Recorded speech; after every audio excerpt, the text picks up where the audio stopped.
Hello everyone, আসসালামু আলাইকুম। কেমন আছেন সবাই? আশা করি অনেক ভালো আছেন। আমি আল্লাহর রহমতে অনেক ভালো আছি। আজকে আরেকটা ব্লগ ভিডিও নিয়ে আপনাদের মাঝে চলে আসলাম। এটা হচ্ছে ঈদের দিনের ব্লগ তৈরি করছিলাম আমি। আজকে হচ্ছে সেটা আপলোড করব। আর ঈদের দিন আমার মেয়েটাকে আমি এই সাদা ড্রেসটা পরিয়ে দিছিলাম। ঈদের দিনটা যেহেতু অনেক ব্যস্ততার মধ্যে চলে যায়, আমরা কিন্তু কাপড় পরার সময়ই পাই না, এরকম একটা অবস্থা। যাদের বাচ্চা কাচ্চা আছে তারা কিন্তু ঈদ মানেই হচ্ছে তাদের বাচ্চা কাচ্চা নিয়ে একটা ঈদ। তারা কিন্তু ঈদের কোনো কাপড় চোপড়ই পরতে পারে না। বেশিরভাগ বৌমাদের একই অবস্থা, আমারও সেই একই অবস্থা হয়েছিল। মেয়েকে সাজাতে গিয়ে আমি আমার কাপড়টাই পরতে পারিনি। আমি সেই মনে করেন যে 12টা মানে 1টার দিকে গোসল দেওয়ার সময় পাইছি। তাছাড়া কিন্তু এতক্ষণ আমি আমার মেয়েটাকে রেডি করতেছিলাম। এরপরে হচ্ছে সবাইকে খাবার দাবার দেওয়া, তারপরে থালা বাসন পরিষ্কার করা, এগুলো নিয়েই কিন্তু একটা মেয়ের জীবন। আর এগুলো না করলে কিন্তু ঈদের দিনটা কেমন একটা হয়, যদি সব কাজ সেরে না নিই তাহলে দেখা যায় যে এত বেশি কাজ পড়ে যায় বিকালবেলা, ওগুলো সারতে সারতে রাত হয়ে যায়। এর জন্য আগে আগে আমি আমার শাশুড়ি যেগুলো মাখাই রাখছিল সব বাসন টাসন, ওগুলো আমি হচ্ছে ভালো করে পরিষ্কার করে ধুয়ে একবারে ঘর টর ঝাড় দিয়ে একবারে সব পরিষ্কার করে আমি রেডি মানে গোসল করছি। এরপরে বাবুকে রেডি করে দিচ্ছি। আমার মেয়েটাকে কেমন লাগছে অবশ্যই কমেন্ট করে জানাবেন। আর 4টা বছর পর আমি এই ব্যাগটা নিয়েছিলাম এবার ঈদে, যেহেতু আমার বড় বোনের বিয়ে উপলক্ষে আমি এই ব্যাগটা নিয়েছিলাম। বিয়ে যদি না হয়তো তাহলে মনে হয় না আমার নেওয়ার কোনো ইচ্ছা ছিল, যেহেতু বিয়ে এই জন্য আমি ওই ব্যাগটা নিয়েছিলাম। এরপরে হচ্ছে আমার ননদের হাতে মেহেদি পরিয়ে দিয়েছিলাম। এটা কিন্তু ঈদের পরের দিনের মেহেদি। ঈদের দিন আমার ননদ হচ্ছে মেহেদি দিছিল না, তাই পরের দিন আমাকে বলতেছিল আমাকে মেহেদি দিয়ে দাও। তারপর তাকে মেহেদি দিয়ে দিলাম, যেহেতু পরের দিন তারা ঘুরতে যাবে মামাদের বাসায়, এই জন্য তাদেরকে মেহেদি পরিয়ে দিছি। এরপরে পরের দিনে সকালবেলা ঈদের দিন তো শেষই হয়ে গেল। এরপরের দিনে আমরা হচ্ছে বগুড়া চলে আসছি, কারণ আমার বড় বোনের যেহেতু বিয়ে ঈদের 3 দিন পরে। ঈদের পরের দিনে আসলাম, কারণ আমার শাশুড়ি আসতে দিতে চাইতেছিল না, বলতেছিল যে তোমার মামার বাসায় দাওয়াত আছে, ওখানে আগে যাও, তারপরে হচ্ছে তোমার বাসায় যাও। আমার মন মানতেছিল না। আসলে যারা শ্বশুর বাড়িতে থাকে তাদের কিন্তু একই অবস্থা হয়, কোথাও দাওয়াত থাকলেও কিন্তু তারা যাইতে চায় না যদি বাসায় যাওয়ার ইচ্ছা থাকে। আমারও ইচ্ছাটাই ছিল, বগুড়া যাওয়ার ইচ্ছা ছিল, তাই আমি হচ্ছে পরের দিনই সব কাজ শেষ করে সেই 10টা-11টার দিকে আমার ছোটো ভাই আমাকে আনতে গেছিলো। ভাইয়ের সাথে আমি চলে আসছি। আমাদের বগুড়া শহরটা কিন্তু অনেক সুন্দর করতেছে এখন, আগে অনেক বেশি সুন্দর ছিল, এখনও আল্লাহর রহমতে অনেক বেশি সুন্দর হইতেছে।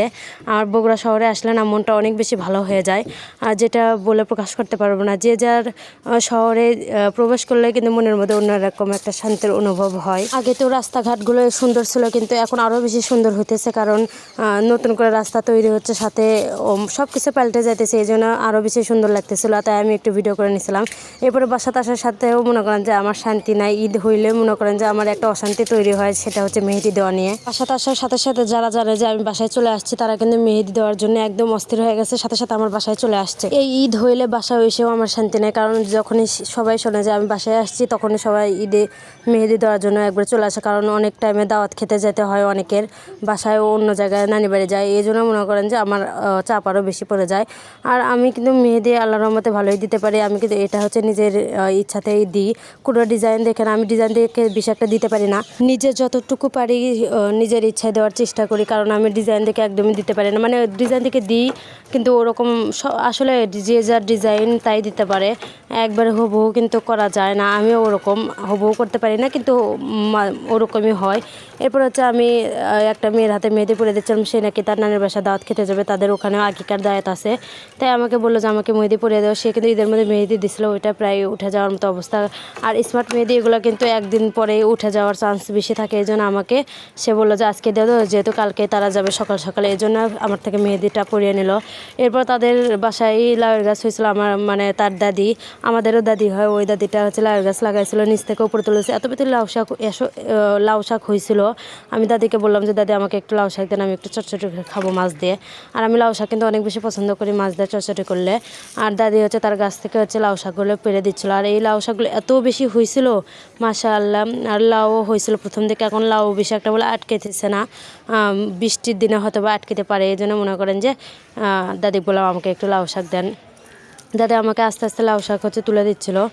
ভালোই দিছিল, অনেকটা পরিমাণে দিছিল। আমি এই লাউ শাকগুলো আলু দিয়ে, ছোটো আলু দিয়ে চটচটি করে খাইছিলাম, কারণ আমার শ্বশুরবাড়িতে কিন্তু এই লাউ শাক কেউ খেতে চায় না।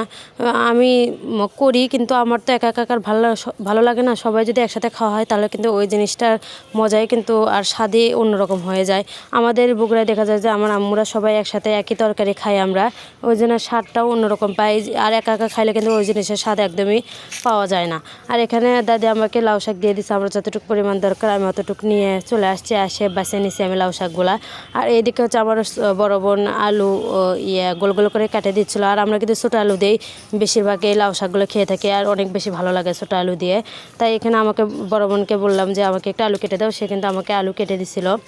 গোল গোল করে কেটে দিলে বেশি মজা লাগে। এখানে গোল গোল করেও কেটে দিলেও হয়, আবার মনে করেন যে ঝুরি ঝুরি করে কেটে দিলেও হয়।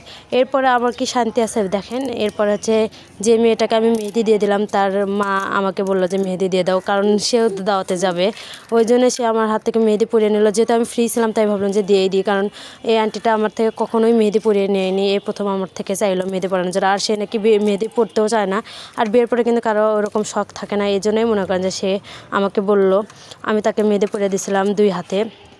আর এই যে এটা দেখতেছেন, এটা হচ্ছে বিকেলবেলা আরেকজন আসছিলো আমার কাছে মেহেদি পরানোর জন্য, আর এটা এইভাবে আমি পরে দিচ্ছি। কেমন হয়েছে অবশ্যই কমেন্ট করে জানাবেন। আজকের ভিডিওটা এ পর্যন্ত, সবাই ভালো থাকবেন। আসসালামু আলাইকুম, আল্লাহ হাফেজ।